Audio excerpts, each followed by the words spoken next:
mga lodi. Isa nga pala akong dragon ngayon. Roar! At tinutusan ako ng mama ko na manghuli ng isda para may ulam kami mamaya. At eto nga pala yung tahanan namin. Apakalaking kuweba, no? Lupit! Apakalaki nito. Walang tao makakapunta dito. Mga dragon lang. Kayo ba mga lodi? Gusto nyo ba maging dragon? Eh kung oo, comment down below. Tas comment nyo din kung anong kulay. Tara, mangisda na tayo. Tignan natin dito sa sa tubig. Alam ko may mga isda dito. Ayun oh. Tara, kunin natin. Tara, talon! Iya! Yari kayo mga isda sa akin. Kukunin ko kayo. Iya! Yun! Nakuha natin yung isda mga lodi. Ako, tuntua siguro si mama nito. Meron na kaming ulam. Hala, nakatakas mga lodi. Hala, dito ka. Bumalik ka sa akin. Oo. Naku, baka hindi na mabuhay yung isda niyan. Okay lang siguro to. Kakainin naman din namin to ng patay. Ang sarap-sarap talaga ng ulam namin na to. Isda. Yun. Hindi na to makulit kasi wala na. Naku, matutuwa sa akin si mama nito. Alam ko, pupuntahan niya ako dito eh. Moira! Uy, si mami. Moira tawag sa akin. Naku naman, mami. Moira kasi, hindi Moira. Eh ano ba yung sinasabi ng mga dragon? Eh di Roar. Eh di ikaw si Moira. Corny mo naman ng joke mo, mami. Eh oo nga pala. Nakakuha na ako ng isda. May ulam na tayo. Eto yan oh. Wow, ang galing mo naman. Napaka-responsable mo talaga. May sasabihin nga pala ako sa'yo, anak. Napaka-importante nito. Nako, alam kong matutuwa ka sa balita na to. Eh ano naman yun? Hala, ano yung mga naririnig ko? Alam mo magtago ka muna. May Aray mga ko! monster na naman. Kinakagat ako! Magtago ka na. Oo! Hala, takbo! Tara, dito tayo magtago mga lodi. Oo, kaya ni mami yan. Oo, may pasugod. Iya! Makukulit kayo ah. Yari kayo sa mama ko. Anak, dyan ka lang. Ako bahala dito. Tignan mo yung power si Mami. Watch and learn, anak. Roar! Ang galing ni mami. Nagbubuga na siya ng apoy niya. Makukulit kayong mga phantom kayo, ah. Etong apoy para sa inyo. Ang galing ni mami. Napakatapang niya. Gusto ko rin maging katulad niya. Na matapang. Okay na, anak. Wala na yung mga phantom. Ay nako, panira talaga ng mga usapan yung mga phantom na yan. Hindi ko patuloy nasasabi sa iyo sikreto ko na magkakaroon ka na ng kapatid, Moira. Ha? Magkakaroon na ako ng kapatid. May kalaro na ako. Tama ka dyan, Moira. Yay! Magkakaroon na ako ng kapatid. May kalaro na ako. Yan! Oo, andun siya sa pugan. Gusto ko makita. Tara, puntahan natin ngayon siya. Hello! Hala, hindi pa siya lumalabas sa egg. Huwag ka mag-alala. Aabangan namin yung mami yung paglabas mo. Excited pa naman ako magkaroon ng kapatid. Maglalaro tayo Naku, Moy, mga ilang araw pa yan. Pero tingnan mo, gumagalaw-galaw na siya. Dapat aalagaan mo to, Moira. Kailangan muna natin siyang bantayan at protektahan. Opo, mami. Excited na talaga ako. Pero hindi pa natin alam kung babae siya o lalaki. Kailangan muna natin hintayin bago siya lumabas para kung malaman natin kung ano talaga siya. Nako, sana lalaki. Para meron na akong baby brother. O sige na, Moy. Tara na, matulog na tayo dahil gabi na. Hello nga, gabi na. Lumalalim na yung gabi, Moy. Kailangan na natin matulog. Tara na. Sige. Inaantok na rin ako. Good night. Good night. Mimi. Boss, nakita ko na ata yung dragon. Andun o, yapapulong. Sige, sugurin na natin. Basta ang importante makuha natin itlog. Ipanain na natin to. Aray! Huwag kayong titigil lang na hindi natin nakukuha yung Ala, itlog. inaatake na tayo. Mayroon magtago ka. Ano yung nangyayari? Oh no, Inaatake kami. Sa wakas, makakuha na rin tayo ng itlog ng dragon. Umalis kayo dito. Nako, boss. Bumubuga siya ng apoy. Sige, hanain nyo naman panain. Aray ko. Nasusunog ako, aray. Apakakti. ate. Yan, para sa'yo yan. Masunog ka. Hindi siya may titigan hanggang hindi namin nakukuha yung itlog. Ayun, namatay na yung sundalo. Aray ko. Hala, si Mami na down. Oh no! Sa wakas, natalo na natin yung dragon at makukuha na natin tong dragon hen. Sa wakas, natatay na din natin yung magulang ng dragon na to. Tara, kunin na natin tong itlog na to. Balik na tayo sa fasin. Tayo na yung pinakamalakas at pinakamakapangyarihan dito. Hala, mga lodi, kinuha nila yung kapatid ko. Oh no! Saan nila dadalhin yun? Ang sama ng mga tao na yun. Kinuha yung kapatid ko tapos, hala, si Mama. Hala, ano na nangyari kay Mama? Oh no! Mama! Hala, ba't ka nagtutulog-tulugan dyan? Huwag kang ganyan, Mami. Hala, di na siya gumagalaw, mga lodi. Ba't ganon? Hala. Ayaw na magising ng mami ko. Ba't ganun, mga lodi? Wala na akong mami. Hala. Ano ba naman yan? Kinuha pa nila yung kaya sa isa kong kapatid. Hala, nag-iisa na lang ako. Anak, kunin mo yung kapatid mo. Paalam. Hala, pumanaw na si mami. Nawala na siya. Oh no, kinuha na siya sa langit. Ano ba naman yan? Wala na akong mami. Pero susundin ko yung pinakahuling bilin niya. Hahanapin ko yung kapatid ko. Kasi kaming dalawa na lang natitira. Kailangan ko mahanap yun. Tara, akit na tayo dito sa kuweba. Dito sila dumaan eh. Naalala ko pa yun. Tara mga lodi, kailangan na natin hanapin yung kapatid ko na yun. Baka mamaya kung ano lang yung ginawa nila. Ang ganda ng araw ngayon. Tayo mag-camping dito sa labas. Uy, mukhang tao ata yun oh. Ayan kaya kumuha ng kapatid ko. Tara, puntahan natin. Tignan natin kung andyan yung kapatid ko. Ang bango naman ng linuluto ko na to. Chicken, tapos sabaw. Yummy!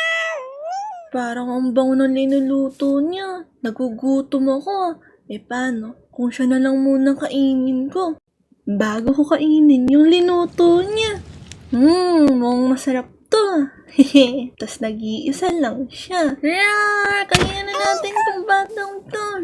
Parang kinurot ng langgam. Ang laki naman ng butiki na to. Anong butiki?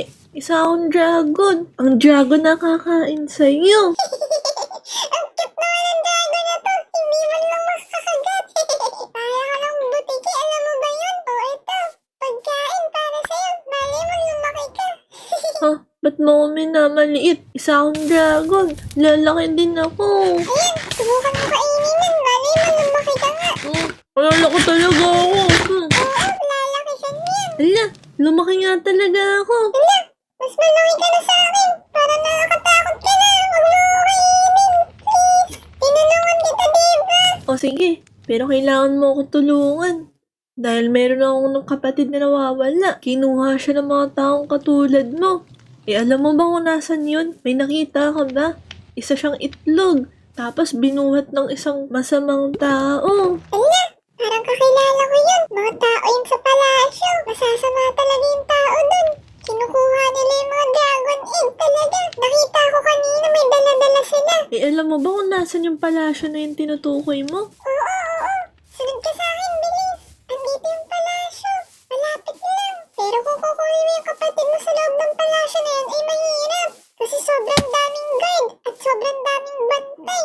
Mukhang imposible. Naku, ayan lang kasi yung kakaisa kong kapatid. Teka lang, di ba dragon ka? Eh di dapat kaya mo lumipad at kaya mo bumuga ng apoy. Kayang-kaya mo nga pala yan kasi isa kang dragon. Naku, ang problema ko lang kasi, hindi ako naturuan kung paano lumipad o paano bumuga ng apoy. Nakita ko lang si mama kung paano niya ginagawa yun. Baka pwede mo akong tulungan paano lumipad at kung paano din gamitin yung aking powers. O sige, dito tayo. Sa mataas na lugar. Ito, sobrang taas na nito. Paano ba gagawin ko? Hindi ko nga alam paano lumipad. Una, kailangan mo bumeno. Tapos, tatakbo ka. Tapos, tatalon ka. Tapos, ibukas mo lang yung backpack mo.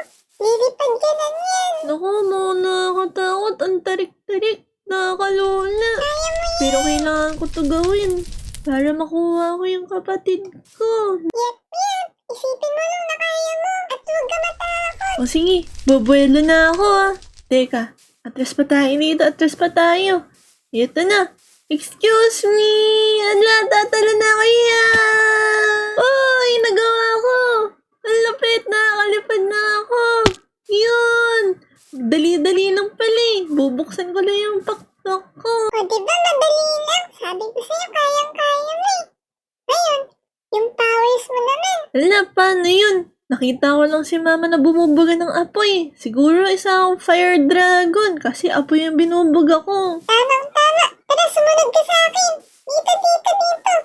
Ipapasunog ako sa'yo. Wihi! Kaya ko na lumipad! Tara, dito sa mga baboy. Dito, sunugin mo to.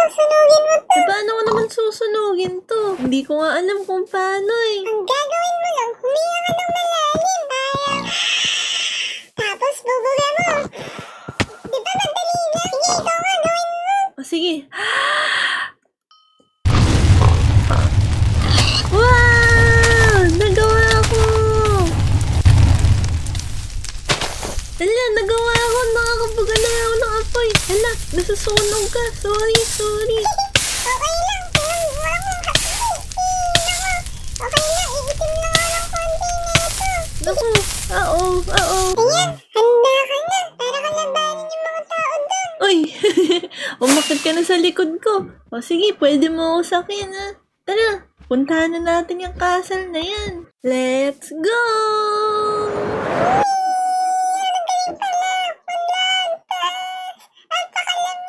Ang saya pala may isang dragon, no?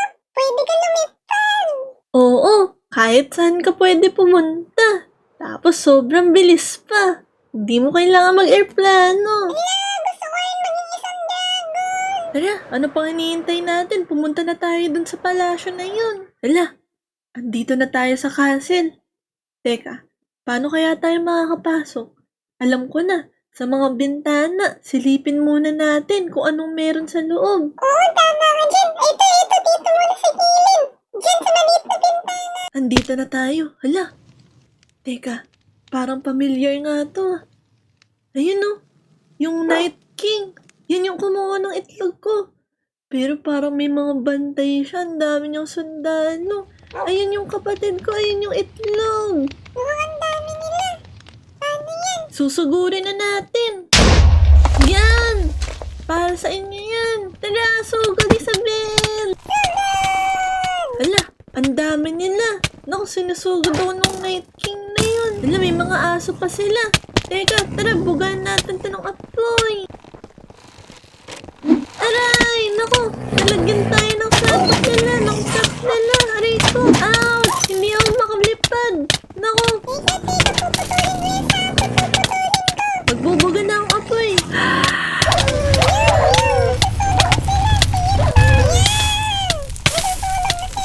Hindi pa din ako makalipad! May sapot silang nilalagay sa akin! Pero bubugahan ko pa rin kayo ng apoy! Tara! Hala, munti ka na tayo ulit sa sapot nila. Etong para sa'yo.